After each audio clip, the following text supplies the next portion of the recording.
বিগত ১৫ বছরে বাংলাদেশের বিভিন্ন ইস্যুতে ভারতের অযাচিত হস্তক্ষেপ ও ভারতের কর্তৃত্ববাদী আচরণের ফলে বাংলাদেশিদের মধ্যে ভারত বিরোধিতা জোরালো হয়।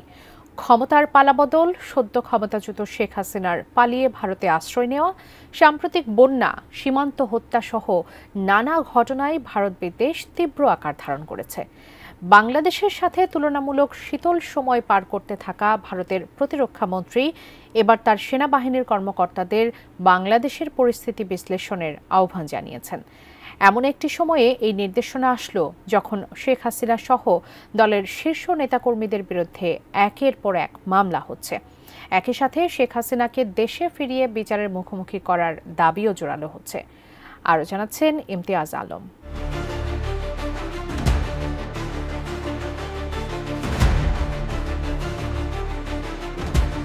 সেনাবাহিনীর কর্মকর্তাদের বাংলাদেশের পরিস্থিতি বিশ্লেষণের আহ্বান জানিয়েছেন ভারতের কেন্দ্রীয় প্রতিরক্ষা মন্ত্রী রাজনাথ সিং। এছাড়া রাশিয়া, ইউক্রেন ও হামাস ইসরায়েল যুদ্ধ থেকেও তাদের শিক্ষা নিতে বলেছেন তিনি। ৫ সেপ্টেম্বর বৃহস্পতিবার লখনৌতে জয়েন্ট কমান্ডার কনফারেন্সের শেষ দিনে এমন বক্তব্য দেন রাজনাথ সিং। ভারতীয় প্রতিরক্ষা মন্ত্রণালয় এক বিবৃতিতে জানিয়েছে, রাজনাথ প্রতিরক্ষা মন্ত্রী সেনাবাহিনীর কর্মকর্তাদের বলেছেন, এসব ঘটনা বিশ্লেষণ করুন, ভবিষ্যতে ভারত কী ধরনের সমস্যায় পড়তে পারে সেটি নিরূপণের চেষ্টা করুন এবং অপ্রত্যাশিত যে কোনো কিছুর মোকাবেলায় প্রস্তুত থাকুন। তিনি আরও বলেছেন, ভারত চীন সীমান্তে ও প্রতিবেশী দেশগুলোতে যা হচ্ছে সেটি এই অঞ্চলের শান্তি ও স্থিতিশীলতাকে হুমকির মুখে ফেলছে। भारत दुनिया का अकेला देश है जिसने सारे विश्व को वसुधैव कुटुंबकम का संदेश दिया है। भारत सदैव से शांति का पुजारी रहा है और आगे भी रहेगा।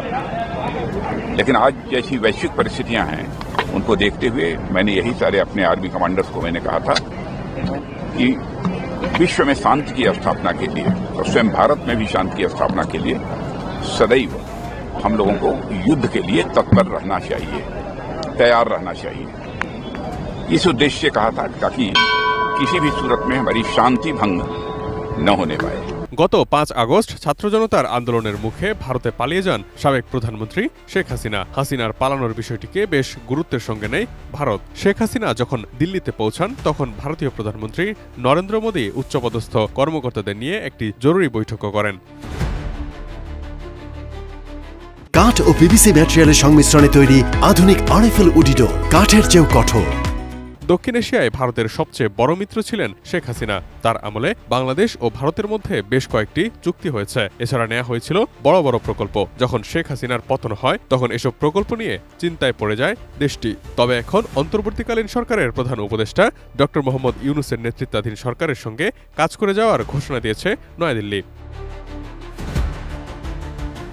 প্রতিরক্ষামন্ত্রীর নির্দেশনার বিষয়টি এমন একটি সময় সামনে এসেছে যখন ভারতের সংবাদ সংস্থা পিটিআইকে দেওয়া একটি সাক্ষাৎকারে ইউনূস ইঙ্গিত দিয়েছেন শেখ হাসিনাকে ফেরত এনে বিচারের মুখোমুখি করার। ড ইউনূস পিটিআইকে বলেন, শেখ হাসিনা ভারতে অবস্থান করায় কেউই স্বাচ্ছন্দ্য বোধ করছে না। তার বিচার করার জন্য আমরা তাকে ফেরত আনতে চাই। তিনি ভারতে রয়েছেন এবং সেখান থেকেই মাঝে মাঝে কথা বলছেন। এটি সমস্যা তৈরি করছে। তিনি যদি চুপ থাকতেন তাহলে আমরা ভুলে যেতাম। মানুষও এটি ভুলে যেত যদি তিনি নিজের জগতেই থাকতেন। কিন্তু তিনি ভারতে বসে বসে কথা বলছেন এবং দিক নির্দেশনা দিচ্ছেন, যেটি এখানকার কেউই পছন্দ করছে না। দুই দেশের মধ্যে তুলনামূলক শীতল অবস্থা এখন কূটনৈতিক সম্পর্ককে কোন দিকে নিয়ে যায় সেটি এখন দেখার বিষয়।